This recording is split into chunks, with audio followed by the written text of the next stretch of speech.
Good morning students, कैसे हैं आप। तो चलिए एक बार फिर मैं अपना एक चैप्टर लेकर के आई हूँ, सिम्टम्स ऑफ प्रेगनेंसी, जो कि होम साइंस के स्टूडेंट्स के लिए है। और होम साइंस में जो आपका यूनिट है मदर केयर, और मदर केयर जो है यानी मातृकला एवं शिशु पालन, उसमें आपका एक चैप्टर है सिम्टम ऑफ प्रेगनेंसी। इस पर आज हम लोग बात करेंगे कि गर्भावस्था के कौन कौन से लक्षण होते हैं। तो चलिए स्टूडेंट्स, आज का हम लोग अपना चैप्टर शुरू करते हैं, जो कि है सिम्टम्स ऑफ प्रेगनेंसी। तो सबसे पहले हम थोड़ा सा इसके इंट्रोडक्शन पर बात कर लें। तो पिछले वीडियो में मैंने आपको बताया था कि प्रेगनेंसी कैसे होती है, कंसेप्शन कैसे होता है, जाइगोट फॉर्मेशन कैसे होता है, और प्रेगनेंसी को कितने स्टेजेस में डिवाइड किया गया है। तो ये पढ़ने के बाद अब हम लोग आते हैं, जब कंसेप्शन हो जाता है और निषेचन की प्रक्रिया हो जाती है, तो ये गर्भावस्था कहलाती है। तो गर्भावस्था में एक माता को कौन कौन से लक्षण दिखाई देते हैं जिससे कि वो समझ जाए कि प्रेगनेंसी स्टार्ट हो गई है। तो इसके लिए हम लोग ये बात कह सकते हैं कि जो प्रेगनेंसी है यानी गर्भावस्था है, वो स्त्री के लिए बहुत ही अमूल्य अवस्था होती है, क्योंकि एक स्त्री का एक सुनहरा पल है, क्योंकि एक माता के गर्भ में एक शिशु का पालन होता है, और एक माता अपने शरीर के साथ साथ अपने गर्भ में पल रहे एक शिशु का भी पालन पोषण करती है। तो ऐसी अवस्थाओं में माता में कुछ शारीरिक कष्ट भी होते हैं और कुछ उनके सिम्टम्स भी यानी लक्षण भी होते हैं, जो ये दर्शाते हैं कि महिला गर्भवती है या नहीं। इन लक्षणों को दो भागों में बांटा गया है। एक को कहते हैं प्रातीतिक लक्षण यानी प्राइमरी सिम्टम्स, और दूसरा कहते हैं मेन सिम्टम यानी कि मुख्य लक्षण। तो आप एक बार देख लीजिए, जो प्राथमिक लक्षण है उनमें सबसे पहला है स्टॉप पीरियड यानी मासिक धर्म का रुक जाना, फ्रीक्वेंट यूरिनेशन यानी बार बार मूत्र का त्याग करना, मॉर्निंग सिकनेस यानी कि सुबह यानी प्रातःकालीन जी मिचलाना, लैक ऑफ स्लीप अनिद्रा हो जाना, लार फॉर्मेशन यानी कि अधिक से अधिक मुंह में लार बनना, इनडाइजेशन यानी अपच की संभावना, फूड फैक्स यानी कि अरुचि, भोजन के प्रति क्या अरुचि दर्शाना। ये इनके प्राइमरी लक्षण यानी कि प्राथमिक लक्षण होते हैं। सेकंड लक्षण जो मेन है, जो सिम्टम्स है उसको देख लेते हैं। Change in face, stomach and breast यानी चेहरे में और पेट में और स्तनों के आकार में परिवर्तन देखा जाता है। वेरिकस वेन्स यानी शिराओं का फूल जाना, शॉर्टनेस ऑफ ब्रीथ यानी कि जो सांस लेने की प्रक्रिया है वो बहुत शॉर्ट हो जाती है, बैकेज यानी कि बैक में दर्द होना, कॉन्स्टिपेशन यानी कब्ज होना, और हार्ट बर्न यानी छाती में जलन होना। तो चलिए हम लोग अपने एक एक पॉइंट को बहुत अच्छे से स्टडी करते हैं और फोकस करते हैं एक एक पॉइंट पर। तो सबसे पहले हम लोग बात करेंगे जो प्राथमिक लक्षण है। प्राथमिक लक्षण में सबसे पहला है स्टॉप पीरियड। देखो बच्चों, इसका मतलब स्टॉप पीरियड यानी कि जो आपका पीरियड है यानी कि मासिक धर्म जो है वो बंद हो जाना गर्भावस्था का पहला लक्षण माना जाता है। देखिए, एक चूंकि जो भी महिला है वो प्रत्येक 28 दिन में क्या होता है, उसको डेट आती है, पीरियड आता है, ठीक है। और जब गर्भाधान की प्रक्रिया यानी कंसेप्शन की प्रक्रिया शुरू हो जाती है तो ये पीरियड आना क्या होता है, बंद हो जाता है, ठीक है, जिसको मैंने पिछले लेसन में आपको पूरा डीपली बताया था। इसमें क्या होता है कि पीरियड आपके जो है बंद हो जाते हैं, और लेकिन यदि स्त्री बहुत ज़्यादा स्वस्थ है, जिसका मासिक धर्म हमेशा नियमित रहता है, और उसका मासिक धर्म की तिथि यदि 10-15 दिन से अधिक हो जाए, तो ये समझना चाहिए कि स्त्री जो है वो गर्भवती हो सकती है। ऐसी स्थिति में चिकित्सक से क्या लेना चाहिए, परामर्श लेना चाहिए। यानी कि आपका पीरियड अगर 28 दिन का है यानी यदि माता जो है गर्भवती होने के चांसेस हैं और उसका पीरियड 28 दिन का है और पीरियड 28 दिन का ना होकर के 1 हफ्ते या 15 दिन ऊपर हो जाता है, तो ये संकेत देता है कि वो महिला गर्भवती हो सकती है। दूसरा है फ्रीक्वेंट यूरिनेशन, यानी कि बहुत अधिक बार बार जो है मूत्र त्यागना। ये भी जो है एक तरीके से गर्भावस्था का एक प्रमुख लक्षण माना जाता है, क्योंकि जो है ये कंडीशन तब आती है जब रात में, जब महिलाओं को बार बार जो है यूरिन के लिए जाना पड़ता है। गर्भावस्था के अंतिम 1-2 सप्ताह में बार बार जो है यूरिनेशन की प्रक्रिया करनी पड़ती है, क्योंकि अंतिम 1-2 सप्ताह में जो गर्भस्थ शिशु है वो नीचे की तरफ जो है वो गतिशील हो जाता है, जिसके कारण जो यूरिन ब्लैडर है उस पर बहुत ज़्यादा दबाव बढ़ता है। इसलिए बार बार यानी फ्रीक्वेंट यूरिनेशन की प्रॉब्लम देखी जाती है। गर्भावस्था के अगर 3 माह, जो प्रथम के 3 माह हैं, जब गर्भाशय की वृद्धि होने लगती है, उसमें भी यूरिन ब्लैडर पर क्या होता है, दबाव पड़ता है, जिससे कि किडनी को बहुत ज़्यादा काम करना पड़ता है और जो प्रेग्नेंट लेडी है वो बार बार यूरिनेशन के लिए जाती है। ठीक है, लेकिन चौथे, 5वें, 6वें महीने में ये यूरिनेशन जो फ्रीक्वेंटली होता है ये कम हो जाता है। अब अगला हम लोग आते हैं मॉर्निंग सिकनेस। मॉर्निंग सिकनेस का मतलब होता है प्रातःकालीन जी मिचलाना। अब इसका क्या कारण हो सकता है कि देखो, गर्भावस्था के इस लक्षण को वैसे हम लोग तो मॉर्निंग सिकनेस कहते हैं, यानी कि प्रातःकाल जी मिचलाना। कई बार क्या होता है, स्त्रियां सुबह उठती हैं और उठने के बाद वो वॉमिटिंग यानी उल्टी का अनुभव करती हैं। ठीक है, और ये अनुभव दिन में कई बार भी हो सकता है। कभी कभी उसे चक्कर भी आता है और यह परेशानी मासिक धर्म बंद होने के 10 दिन बाद से क्या होता है, स्टार्ट हो जाता है और 2-3 महीने तक लगातार चलता रहता है। कई महिलाएं तो ऐसी होती हैं जिन्हें 9 मंथ तक ये प्रॉब्लम फेस करनी पड़ती है। वैसे इसमें डरना नहीं है, ये प्राकृतिक नियम है, इससे घबराना नहीं चाहिए। ठीक है, और इसमें क्या करना चाहिए, गर्भवती स्त्री जो कुछ भी खाती पीती है उसको क्या होता है, तत्काल जो है उल्टी हो जाती है। तो ऐसे कंडीशन में उसको अपने डॉक्टर से मदद लेनी चाहिए। और अगर इसका एक उपचार के रूप में हम लोग बात करें तो हम लोग क्या कर सकते हैं, गर्भवती माता को उठते ही कुछ ठोस पदार्थ जैसे बिस्किट, टोस्ट, भुने चने, गुड़, ये सब हम लोग खाने को दे सकते हैं। और तरल पदार्थ बहुत ज़्यादा नहीं देना चाहिए, जैसे उठते उसे दूध नहीं देना चाहिए, सूप नहीं देना चाहिए, ये सारी चीज़ें उसे नहीं देना चाहिए। भोजन में बहुत ज़्यादा गरिष्ठ मसाले युक्त भोजन उसे नहीं देना चाहिए। भोजन के साथ पानी का उपयोग किया जाए, लेकिन आधे घंटे बाद पानी का प्रयोग करें। जिन स्त्रियों को भोजन के बाद उल्टी होती है यानी वमन होता है, उनको क्या करना चाहिए, भोजन के पहले और बाद में आधे घंटे तक क्या करना चाहिए, विश्राम करना चाहिए। और गर्भवती माता को व्रत, उपवास या खाली पेट नहीं रहना चाहिए, क्योंकि खाली पेट गैस बनती है और गैस बनने से क्या होता है, जी मिचलाता है। जी मिचलाने पर उसे पिपरामिंट, इलायची या लौंग मुंह में डाल लेना चाहिए। ये जो है ये मॉर्निंग सिकनेस का हम लोग उपचार गर्भवती महिला के लिए कर सकते हैं। अगला है लैक ऑफ स्लीप यानी कि अनिद्रा। ये कष्ट अक्सर जो है हम लोग गर्भावस्था में देखते हैं, यानी कि अंतिम 3 महीने में ये जो है समस्या बहुत ज़्यादा रहती है। इसका मुख्य कारण क्या है, गर्भवती स्त्री के पैर में ऐंठन, कमर और पीठ में दर्द और गर्भाशय के भार में बढ़ोतरी होना। गर्भस्थ शिशु भी माता के पेट में क्या करता है, कुछ एक्शन करने लगता है, गति करने लगता है, हाथ पैर हिलाने डुलाने लगता है, जिससे गर्भ में क्या होता है, हलचल होती है और माता की नींद में व्यवधान आ सकता है। ऐसे में हम उपचार क्या करेंगे, गर्भवती माता को तनाव, चिंता और क्लेश से दूर रखेंगे। रात में भोजन के उपरांत आधा ये 1 घंटा उसको टहलने के लिए बोलेंगे। आहार में पर्याप्त मात्रा में दूध लेना चाहिए महिला को।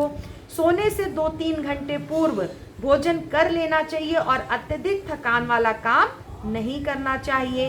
अत्यधिक कष्ट की अवस्था में नींद की गोली का प्रयोग कभी भी नहीं करना चाहिए और अगर फिर भी परेशानी बहुत ज़्यादा है तो अपने चिकित्सक से सलाह अवश्य लेनी चाहिए।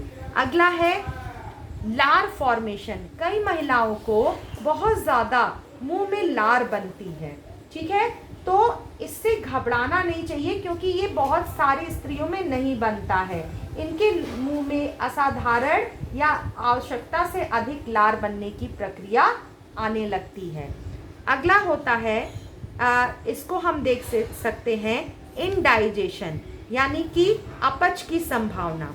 जैसे कि देखो गर्भावस्था में अक्सर महिलाओं को क्या हो जाता है, अपच होता है। इसका कारण है गर्भावस्था में गर्भस्थ शिशु का भार अमाशय एवं आंत पर पड़ता है, ठीक है, जिससे अमाशय पर दबाव बनता है और पाचन क्रिया गड़बड़ हो सकती है। ऐसे में भोजन क्या होता है, सरलता से नहीं पचता है और अपच के कारण भोजन का पूर्ण रूप से पाचन और अवशोषण भी नहीं हो पाता है। ऐसी कंडीशन में हम उपचार क्या करेंगे गर्भवती महिला के लिए? गर्भवती महिला को एक बार भरपेट भोजन न करके थोड़ी थोड़ी मात्रा हम खाने को 5-6 बार दिन में दे सकते हैं। तले भुने चीज़ बहुत ज़्यादा ना दें। गैस जो बनाती है चीज़ें उनका सेवन करने के लिए मना करें। तरल पदार्थों का सेवन करने के लिए प्रेरित करें। गुनगुने पानी में नींबू का रस निचोड़ करके दें और सुबह शाम खुली हवा में टहलना या हल्का फुल्का व्यायाम करना, लेकिन चिकित्सक के सलाह पर, ये जो है गर्भवती महिला के लिए जरूरी होता है। अगला होता है फूड फैक्स, यानी भोजन के प्रति क्या होना, अरुचि उत्पन्न हो जाना, ठीक है। इस कंडीशन में क्या होता है कि महिलाओं को कई भोजन का स्वाद नहीं मिल पाता और भोजन अच्छे नहीं लगते हैं, ठीक है। और ऐसे में क्या हमें करना चाहिए कि महिलाओं के भोजन का हमें विशेष ख्याल रखना चाहिए, ठीक है। इसमें क्या करना चाहिए, जिन वस्तुओं को खाने से गर्भवती माता को कोई हानि होने का डर हो वो उसको नहीं देना चाहिए। जैसे कि पपीता नहीं देना चाहिए या अनानास नहीं देना चाहिए। ऐसी चीज़ों का सेवन गर्भवती माता को नहीं करना चाहिए। बहुत ज़्यादा ठंडा या बहुत ज़्यादा गर्म पदार्थों का सेवन भी नहीं करना चाहिए, ठीक है। या जिन पदार्थों से गर्भ में पल रहे शिशु को किसी प्रकार की हानि हो वो भी महिलाओं को खाने को नहीं देना चाहिए, ठीक है। इसके अलावा हम क्या कर सकते हैं, गर्भवती माता को अगर ऐसी बहुत समस्या बढ़ जाती है तो हम चिकित्सक का परामर्श भी ले सकते हैं। अब हम लोग चलते हैं मेन सिम्टम्स की तरफ। मेन सिम्टम्स क्या है? सबसे पहले आप देखोगे कि गर्भावस्था में फेस, स्टमक और ब्रेस्ट के आकार में क्या होता है, परिवर्तन होता है।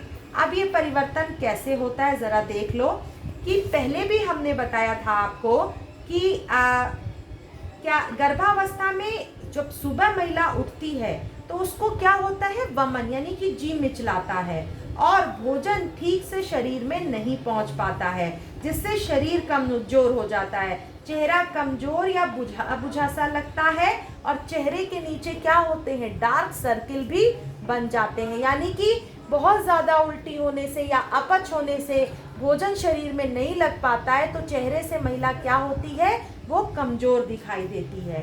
पेट के आकार में परिवर्तन, गर्भावस्था में भ्रूण के विकास के बाद धीरे धीरे उसके पेट के आकार में भी बढ़ोतरी होने लगती है, ठीक है। यह परिवर्तन क्या है, दूसरे माह के अंत से हमको धीरे धीरे पता चलने लगता है। जैसे जैसे शिशु का विकास होने लगता है वैसे वैसे गर्भवती महिला का पेट भी बढ़ता जाता है। 2 माह की गर्भवती स्त्री का पेट साधारण स्त्री की अपेक्षा क्या होगा, कुछ बड़ा और चपटा दिखाई देगा, लेकिन जैसे जैसे वो 3 या 4 महीने का होगा पेट का आकार क्या होगा, बढ़ते जाएगा। अगला है ब्रेस्ट के आकार में परिवर्तन। इसको इस तरह से देख सकते हैं कि क्या होता है इस कंडीशन में कि गर्भकालीन जो प्रोसेस है उसमें स्त्री के स्तनों की दुग्ध ग्रंथियां, जिससे कि माँ ब्रेस्ट फीडिंग कराती है, वो सक्रिय हो जाते हैं और उनमें मिल्क फॉर्मेशन यानी दूध का निर्माण शुरू हो जाता है। इसके कारण स्तनों का आकार भी बढ़ने लगता है और गर्भावस्था के दूसरे माह से ही स्तन के आकार में वृद्धि शुरू हो जाती है। ठीक है, इस प्रकार गर्भकालीन अवस्था एक ऐसी अवस्था होती है जिसमें एक स्त्री के चेहरे, पेट और जो हम स्तन है उसके आकार में परिवर्तन दिखाई देने लगता है।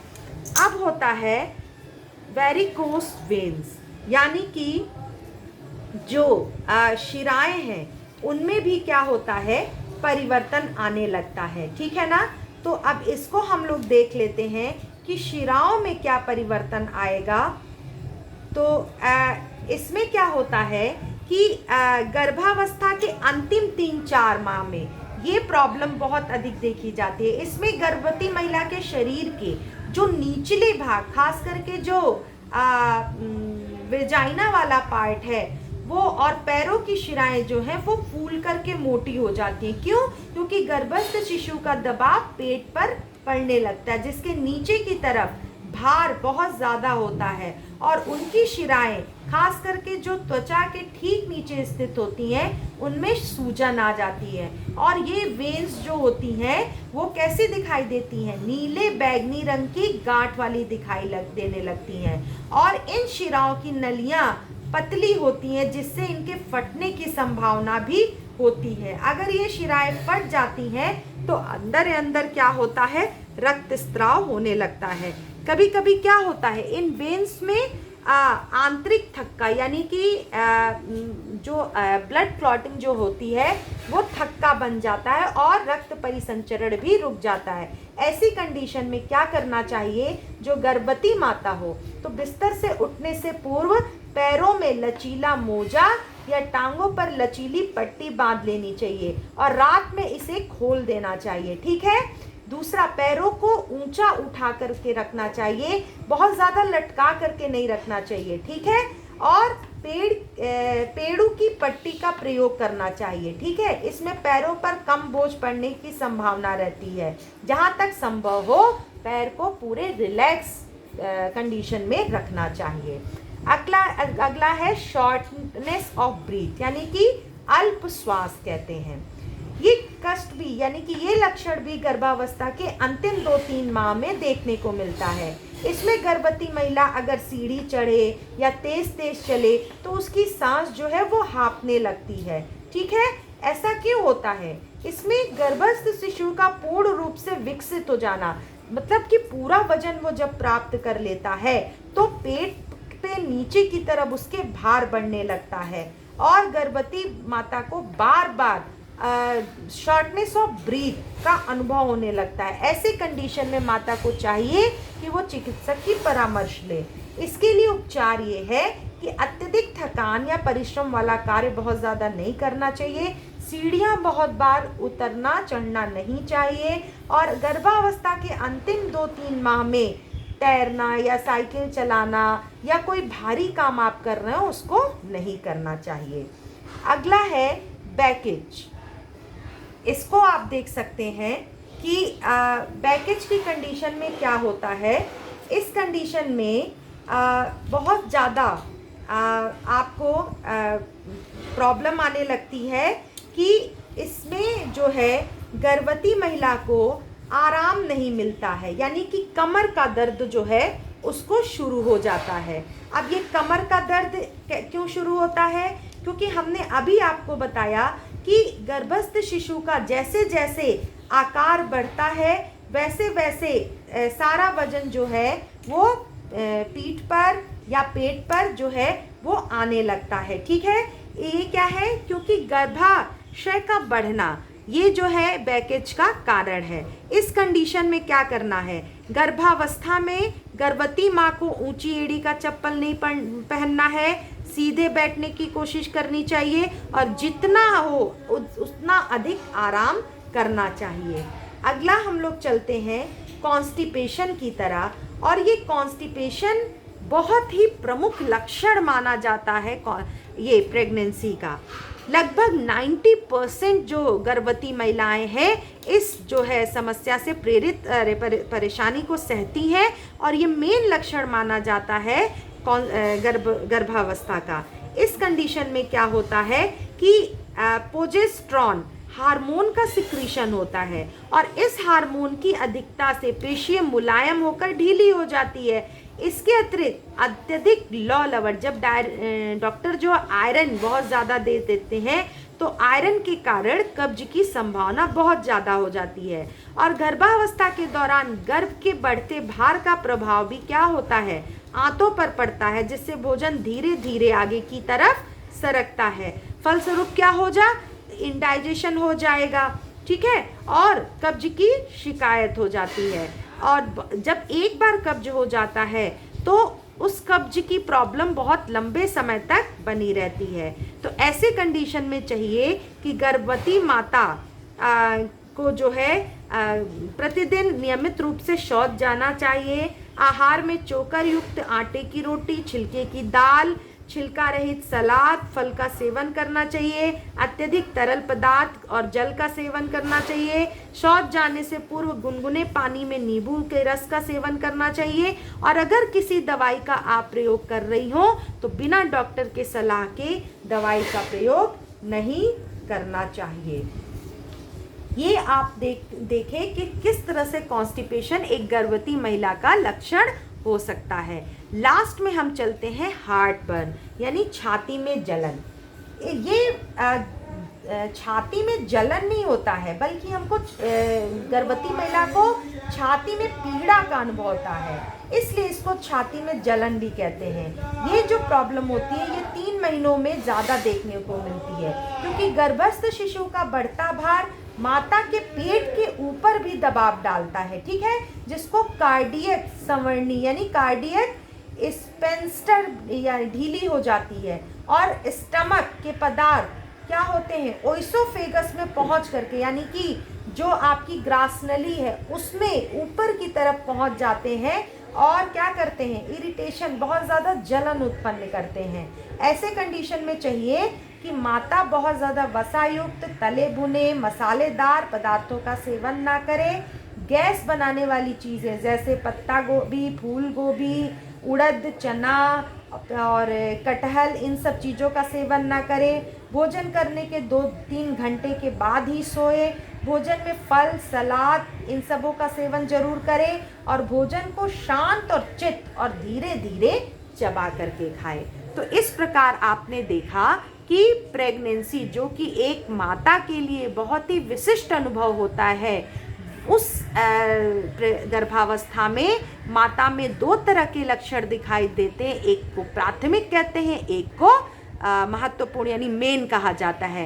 प्राइमरी में स्टॉप पीरियड यानी कि मासिक धर्म का रुक जाना, मूत्र का बार बार होना, प्रातःकालीन जी मिचलाना, निद्रा की कमी, लार का बहुत ज़्यादा बनना, पाचन तंत्र में गड़बड़ी, आहार के प्रति अरुचि उत्पन्न होना और प्रमुख लक्षण में चेहरे के आकार, पेट के आकार और ब्रेस्ट के आकार में परिवर्तन होना और नसों में परिवर्तन होना और ब्रीथ यानी सांस लेने में जो है कमी होना और बैकेज, पीठ में, कमर में दर्द होना और कॉन्स्टिपेशन, कब्ज की शिकायत होना और छाती में जलन होना। तो ये सारे जो हैं वो गर्भावस्था के लक्षण माने जाते हैं। तो आशा है आपको ये चैप्टर समझ में आया होगा। आप इस जो परिस्थिति चल रही है उसमें आप अपनों को सेफ रखिए और अपनी स्टडी पर भी फोकस करिए। थैंक यू बच्चों।